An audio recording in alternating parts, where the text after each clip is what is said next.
Ya, kemudian kaum muslimin kita lanjutkan ke penanya berikutnya. Dari 085227176176 sekian beliau menanyakan, bolehkah kita secara asal saja mengikuti sholat berjamaah tanpa perlu mengetahui latar belakang jamaahnya, misalnya seperti ahlul bid'ah atau golongan sesat lainnya, baik ketika safar atau mukim. Kemudian bolehkah sholat sendirian atau tidak berjamaah di masjidnya kaum sesat? Bolehkah kita berwudu di kamar mandi yang ada jambannya?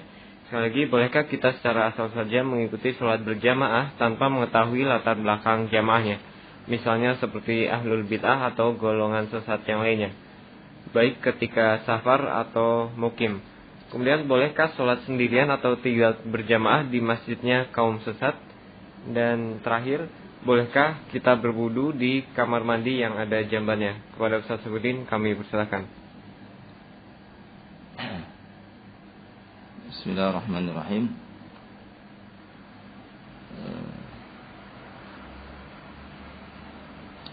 Disebutkan dalam fatwa Lajnah Daimah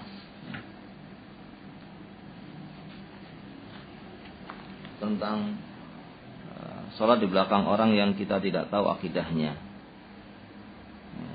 Maka dikatakan dalam fatwa tersebut, idza kana al-muslim zahiran majhul hal binisbah li aqidatihi wa lam yu'lam anhu inhiraf fi aqidatihi sahhatus salah atau sahhatus salatu wa ra'ahu wa uqilat dhabihatuhu. Apabila seorang muslim, apabila dia imamnya adalah seorang muslim yang tidak diketahui keadaannya, dohirnya muslim meskipun kita tidak tahu keadaannya, ya, tidak tahu akidahnya, namun dia zahirnya muslim, maka sah salat bersama dia dan halal pula sembelihannya, ya, halal pula sembelihannya. Hanya saja ketika dalam keadaan memungkinkan untuk berusaha mencari imam yang baik, maka ini perkara yang dianjurkan pula, ya, perkara yang dianjurkan pula untuk mencari imam-imam yang kita ketahui benar akidahnya, ya, imam-imam yang mengikuti jalannya Rasulullah Sallallahu Alaihi Wasallam. Dan kalau tidak ada kecuali yang seperti itu, ya, kecuali adalah imam-imam yang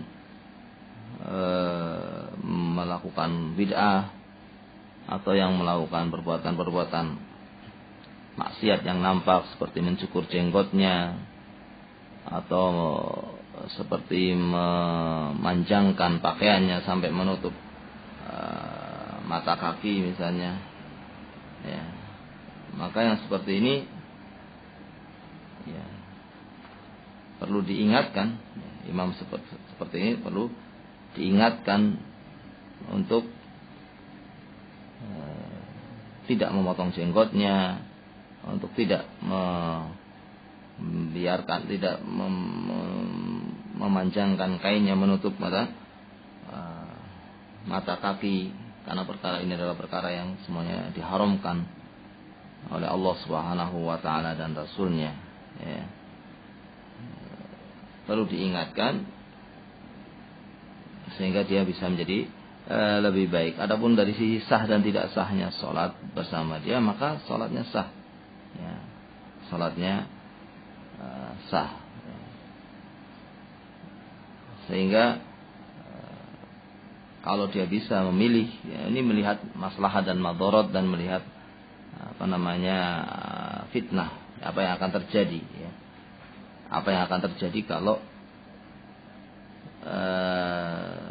tidak sholat dengan dia. Kalau tidak sholat dengan dia, berarti dia tidak sholat berjamaah nantinya. Ini berarti lebih jelek. Mendingan sholat berjamaah meskipun dengan dia.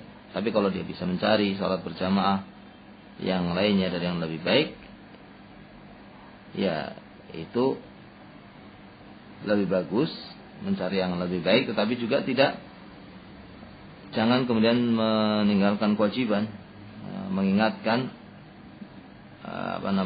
orang tersebut supaya tidak melakukan perbuatan tadi, mencukur jenggotnya atau memanjangkan kainnya ke mata kaki, atau orang yang misalnya minum atau yang orang yang masih merokok misalnya.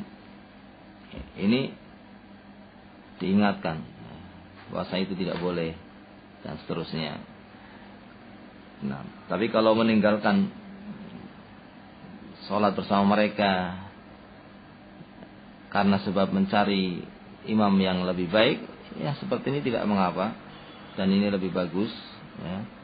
Seandainya tidak terjadi fitnah, ya. Tidak terjadi fitnah. Tapi kalau menyebabkan terjadinya fitnah dan kemudian dia tidak sholat berjamaah karena sebab meninggalkan imam yang seperti itu, ini tidak boleh.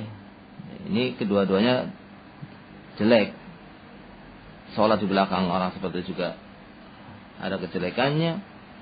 Tidak sholat berjamaah juga jelek, bahkan lebih jelek. Oleh karena itu ditinggalkan yang jeleknya kurang.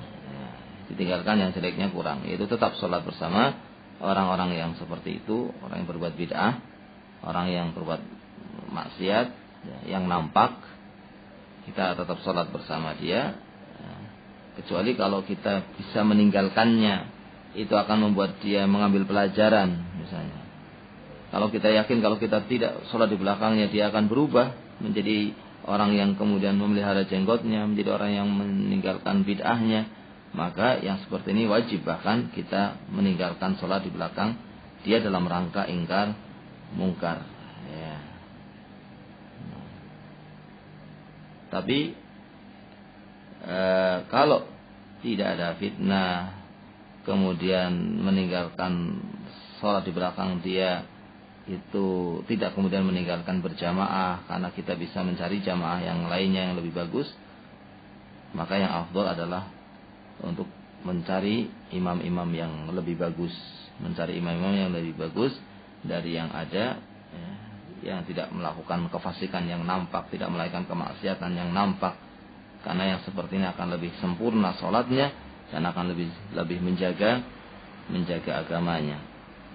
Namun pada dasarnya tidak perlu menanyakan akidahnya, ya, dan tidak mengapa selama kita tahu dia adalah muslim zahirnya, maka kita sholat di belakangnya, ya, kita sholat di belakangnya selama kita tahu zahirnya muslim dan kita tidak tahu akidahnya, ya. Tapi kalau kita tahu akidahnya, ya,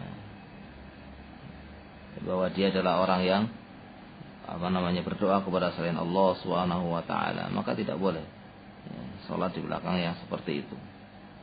Nah,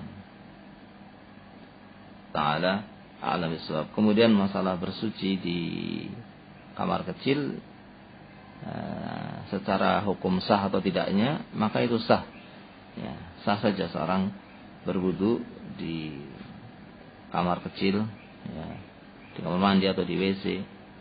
Nah, dan sebagian para ulama tetap mengatakan membaca bismillah karena hukumnya wajib membaca bismillah, meskipun ada khilaf, ada yang mengatakan sunnah.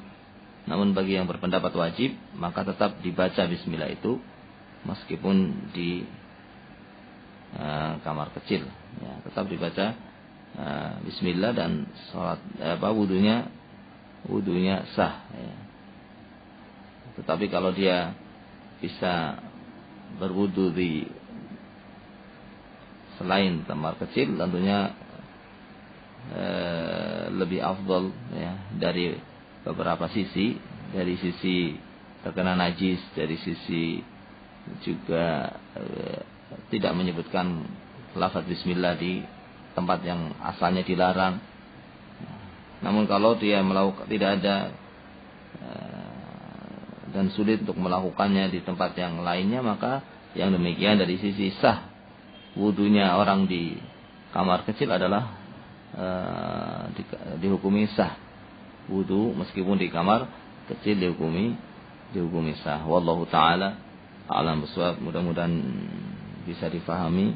Subhanakallahumma wa bihamdika asyhadu an la ilaha illa anta astaghfiruka wa atubu ilaik. Assalamualaikum warahmatullahi wabarakatuh.